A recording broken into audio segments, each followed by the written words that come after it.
கிறிஸ்துக்குள் அன்பான காலைக்கதை நிகழ்ச்சி நேயர்களே, மீண்டும் இந்த நாளிலும் கூட இயேசுவின் இனிதான நாமத்தில் உங்களோடு கூட இணைவதில் மிகுந்த மகிழ்ச்சி அடைகின்றேன். இந்த நாள் உங்களுக்கு இனிய நாளாக இருக்க இயேசுவின் நாமத்தில் வாழ்த்துதல் கூறுகிறேன். இன்னைக்கு நமக்கு வருகிற வாக்குத்தத்த செய்தி எங்கிருந்து பார்த்தீங்கன்னா, யோவான் எழுதின சுவிசேஷம் 15ஆம் அதிகாரம் 4வது வசனம். என்னில் நிலைத்திருங்கள், நானும் உங்களில் நிலைத்திருப்பேன் அப்படின்ட்டு சொல்லப்படுகிறது. எண்ணில் நிலைத்திருங்கள் அப்படின்னு சொன்னால், ஆண்டவரிடத்தில் நம்ம நிலைத்திருந்தால் அவர் நம்மோடு கூட இருந்து நம்முடைய காரியங்கள் எல்லாவற்றையும் என்ன செய்வார், செம்மையாக வாய்க்க செய்வார் அப்படின்றது ஒரு பெரிய நம்பிக்கை, ஒரு விசுவாசம்.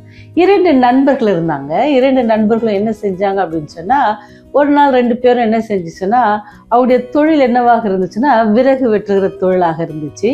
அப்படி அவங்க விறகு வெட்டி எப்பொழுதுமே போயிட்டு வருவாங்க. எல்லாரும் 2 பேருமே செய்து எல்லா காரியங்களும் செய்து திரும்பி வருவாங்க. ஒரு நாள் அவங்க போகும்போது என்ன யோசித்தாங்க அப்படின்னு சொன்னால், இன்னைக்கு நம்ம நிறைய ஏதாவது ஒரு டிஃப்ரெண்ட்டாக செய்யலாம் நம்ம ஒர்க்கு அப்படின்னு சொல்லி அப்படியே பேசிட்டு போகும்பொழுது அவர் சொன்னார், சரி இன்னைக்கு 2 பேரும் என்ன செய்ய போகிறோம், விறகு வெட்ட போகிறோம்.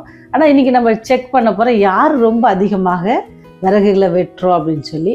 அப்படி யார் அதிகமாக வெட்டுறாங்களோ அவங்க வெட்டி எடுத்த விறகு ஒருவேளை குறைவாக வெட்டி இருக்கிறவர் என்ன செய்யணும் அப்படின்னு சொன்னால், அதை நிறைய வெட்டி இருக்கிறவருக்கு என்ன செய்யணும், அவருடைய விறகுகள்லாம் கொடுத்துடணும்.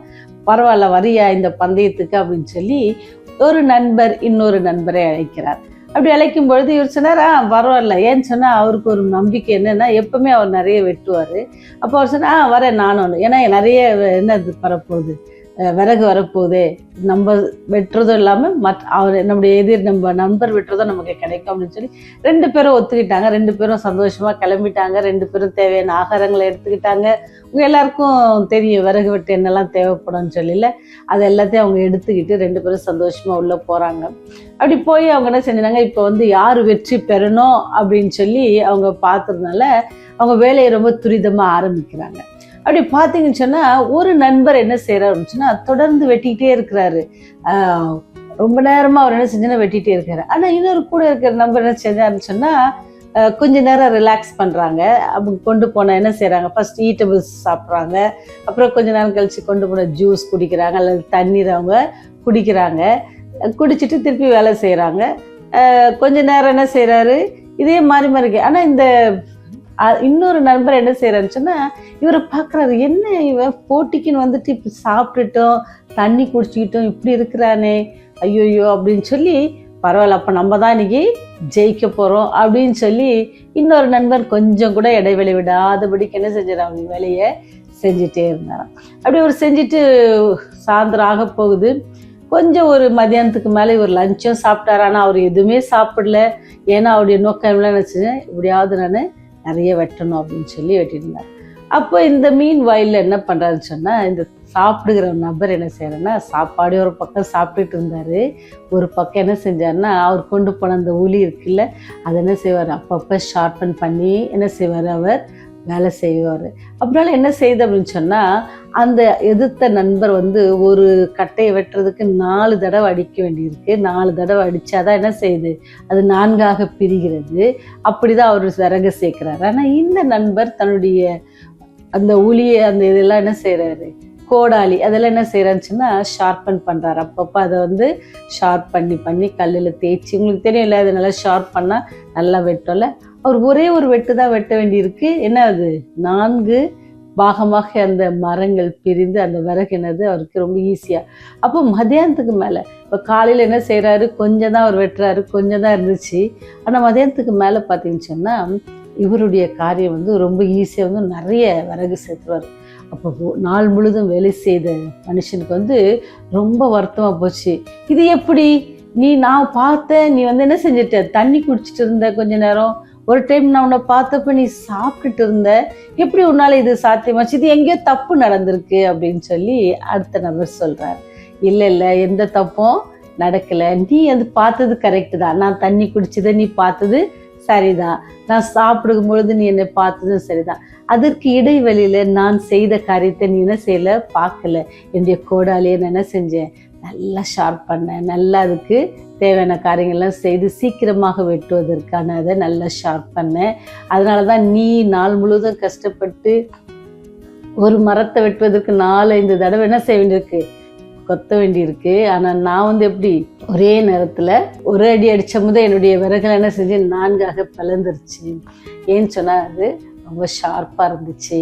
அதனால தான் நீ அதை தொடர்ந்து அடிச்சுக்கிட்டே இருந்தால் அது என்ன செஞ்சிருச்சு, இந்த கொடலி மங்கி போயிடுச்சு. அதனால என்ன அதில் ஷார்ப்பாக இல்லை. அதனால நீ ரொம்ப ஹார்ட் ஒர்க் பண்ண பிறகு தான் நான் ஒரு இதை வெட்டுறதுக்கு முன்னாடி நான் 4 இதை வெட்ட வேண்டிய எனக்கு ஈஸியாக இருந்துச்சு, எனக்கு சுலபமாகவும் இருந்துச்சு அப்படின்ட்டு சொன்னேன்.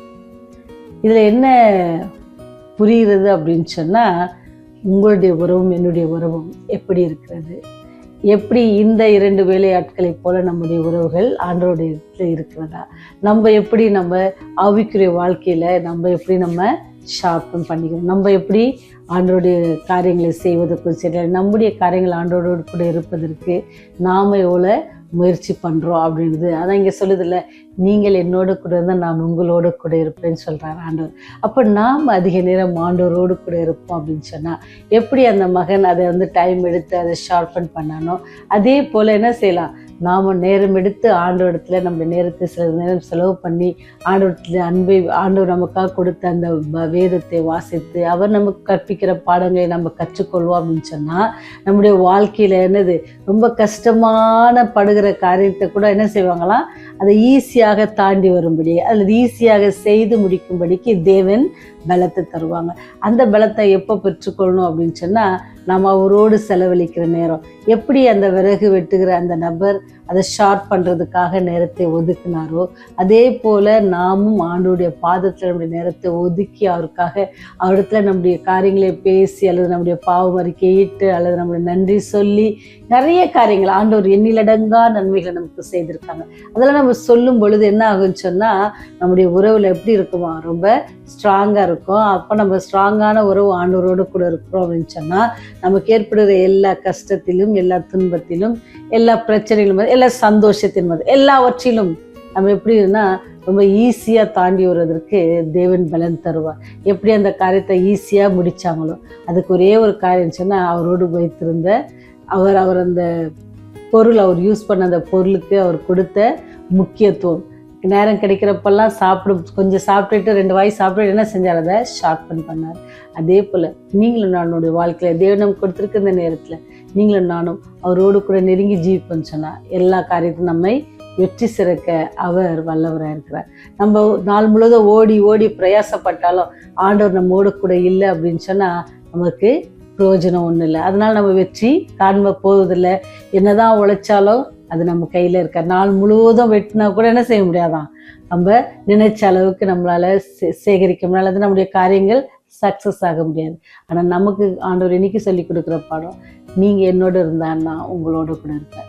நமக்கு ரொம்ப ஈஸி இல்லை, நம்ம ஒரு பெரிய வல்லமை இல்லை தேவன், அன்புள்ள தேவன், அவர் நம்மோடு கூட இருந்தாச்சுன்னா நம்முடைய காரியங்கள் எல்லாம் எப்படி இருக்குமா, ரொம்ப செம்மையாக இருக்கும். அது வெற்றியை தரும். அந்த வெற்றியை நீங்கள் பெற்றுக்கொள்ள விரும்புகிறீங்களா? ஜெபம் செய்வோம்.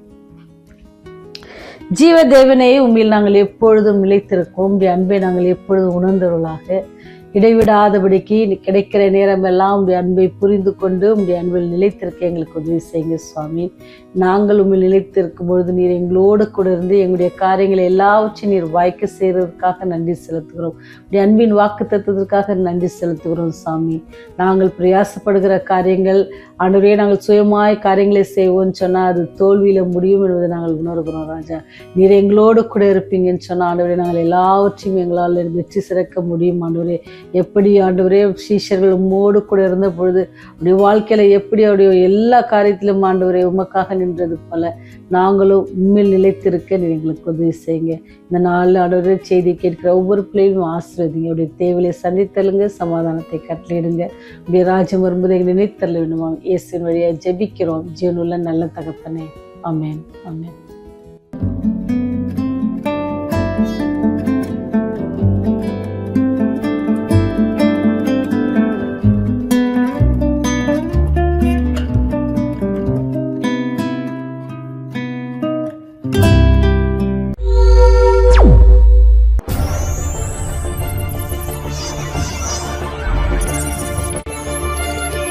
நீங்கள் பார்த்துக் கொண்டிருப்பது உங்கள் ரிவைவல் டிவி.